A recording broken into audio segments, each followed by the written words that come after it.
Você está pensando em se tornar um perito judicial na sua área de especialidade? Muito bem, gente. Vão em frente, é muito legal isso. Mas saibam que ser perito não é para os fracos. Quer saber mais? Me segue aí. Pois bem, gente, para quem não me conhece, eu sou o Pedro Neto. Eu tenho esse canal aqui no YouTube, através do qual eu costumo dar muitas dicas para os profissionais que querem ingressar nessa área de atividade de perícia judicial. Muito bem, mas sem delongas, vamos ao que eu vim aqui falar para vocês. O dia hoje foi bastante atribulado. Além de resolver algumas questões no período da manhã, agora à tarde eu fui verificar as intimações que eu recebi aqui do Tribunal de Justiça do Paraná. Foram 4 intimações, sendo que a secretaria não prestou atenção que ela precisaria me intimar apenas uma vez sobre a impugnação de minha proposta de honorários. Ou seja, eu tive que responder uma intimação e a outra só indicar o número da movimentação que eu já havia respondido àquela minha intimação.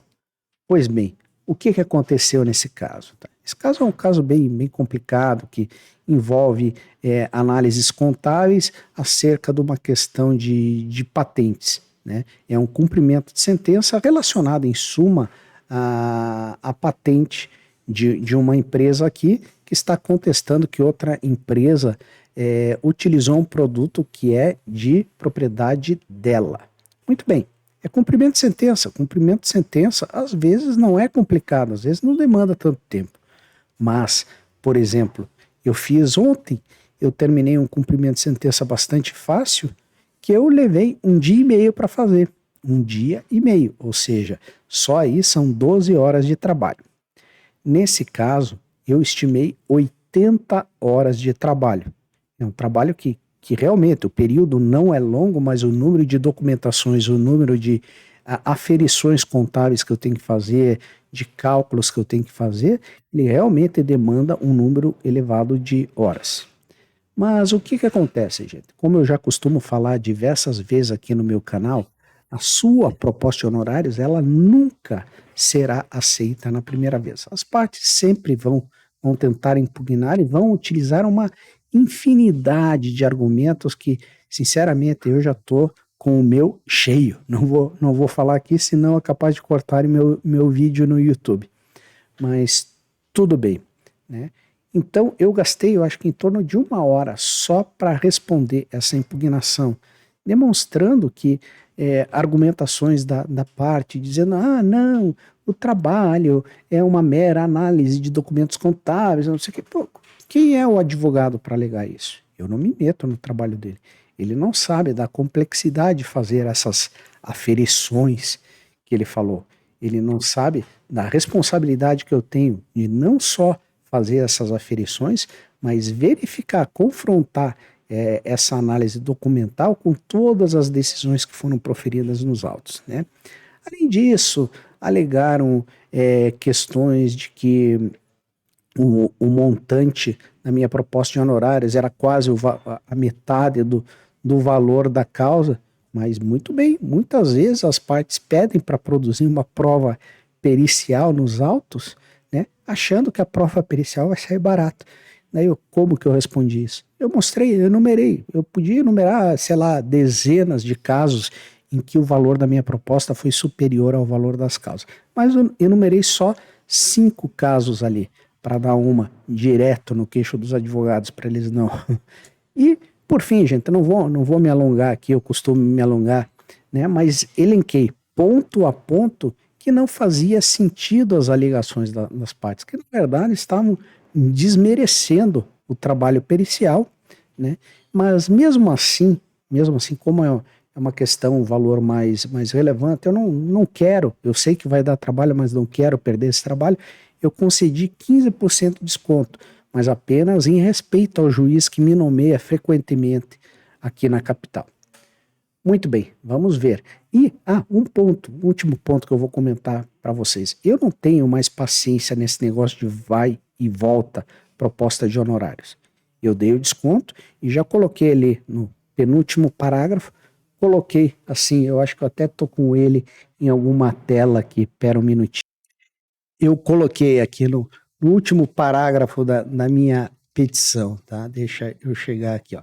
Visando não incorrer em reiteradas impugnações, o que certamente resultará no alongamento do prazo processual até a homologação da verba pericial, em caso de não aceitação do valor ora proposto, ou arbitramento de honorários em valor inferior àquele indicado no parágrafo retro, ou seja, no parágrafo anterior eu havia colocado o meu novo valor de honorário, já considerando o desconto de 15%, né? Esse perito desde já declina do encargo recebido, permanecendo à disposição desse douto juízo para atendê-lo em outras demandas.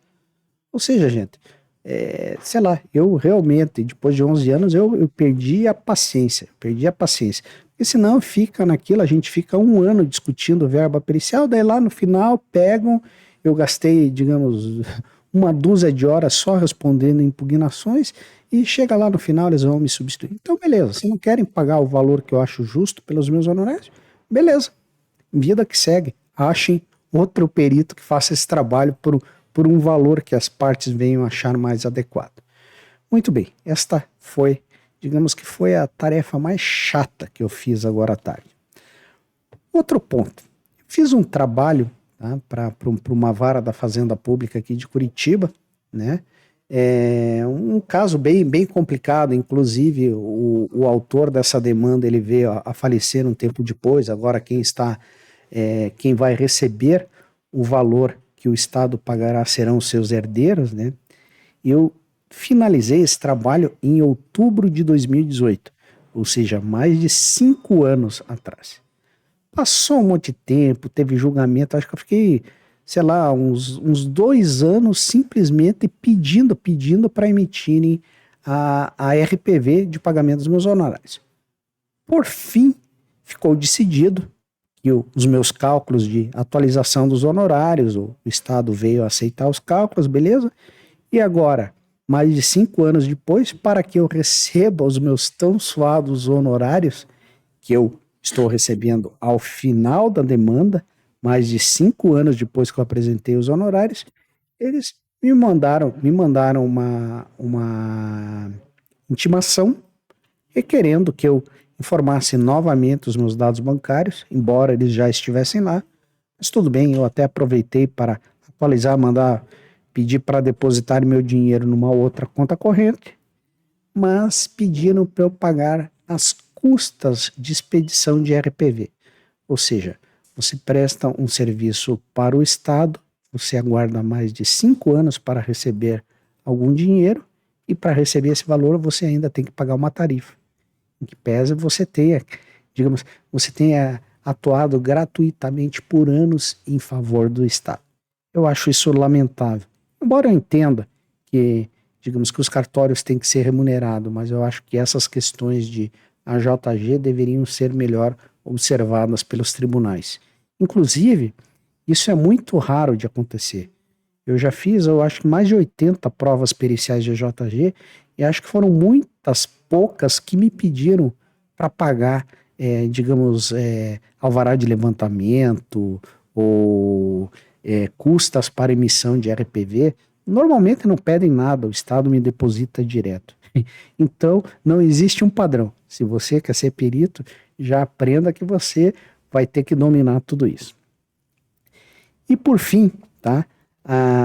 Agora, dia 12, eu até fiz um vídeo aqui no canal falando de um caso que eu fiz, né? Um caso bastante complicado que, eu fui nomeado, sei lá, em 2017, daí as partes ficaram se enrolando para apresentar os documentos que eram essenciais para a realização da prova pericial, até que eu mandei uma petição para a juíza perguntando se eu poderia concluir a prova pericial apenas com os documentos já juntados no processo. Ela autorizou. O que eu fiz? Eram 2 processos, ou seja, os autos vão ser julgados em conjunto, ou seja, são 2 processos, né? E a prova pericial que eu produzi vai atender os 2 processos, as decisões dos 2 processos. Então, o que eu fiz? Eu juntei o laudo pericial no processo principal, né? Pensando que o cartório se atentaria a isso e verificaria que eu já juntei o laudo nos autos principais. Não aconteceu isso. Passado uma semana, me mandaram uma intimação para eu informar se eu teria condições de realizar a prova pericial apenas com os documentos que estavam juntados no processo. Não observaram até a decisão da juíza, que já tinha dito que eu poderia fazer a prova apenas com os documentos que estavam lá. Mas tudo bem. Ou seja, o que eu tive que fazer? Eu juntei uma petição só dizendo, ó, o laudo pericial foi juntado nos autos principais, número tal, e mandei uma cópia do laudo pericial que foi juntado no processo principal.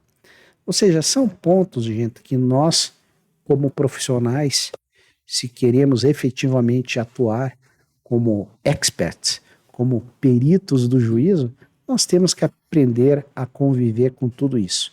É bastante desgastante, mas não desanime, não desanime. É uma atividade muito legal. Eu gosto de fazer isso, realmente eu gosto de fazer isso. Por isso até que eu estou aqui conversando com vocês. Beleza, gente? Por hoje era tudo o que eu tinha para falar com vocês, tá? Não esqueçam de curtir o meu vídeo.